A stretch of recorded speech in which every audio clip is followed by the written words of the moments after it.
Hello guys, this is Rian and today I will be unboxing my parcel and kakadating ko today. And my mom just bought this for me yesterday tapos dumating ngayon. Wow naman, ang bilis naman. Alam niyo yun, ang bilis dumating. Kakabili lang kahapon. So now, let's go.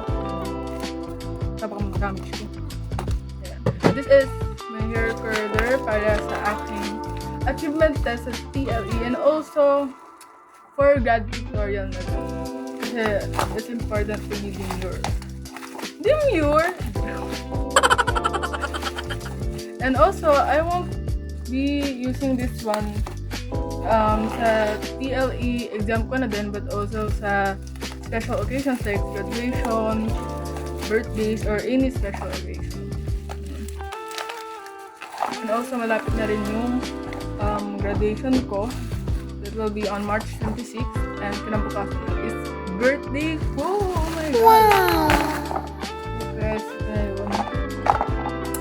yan, purple siya.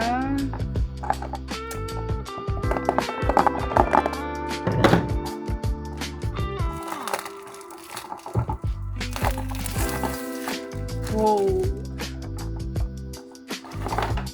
Oh, color pink.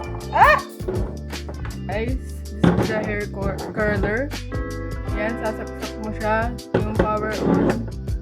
Tapos ito yung temperature niya kung gaano mo gustong kainit. Ganun. Tapos ito, ito yung ating iikot. Kasi iikot siya. And also, I have this, the comb. Yan. And yung ipit na din. Free ito, parang free.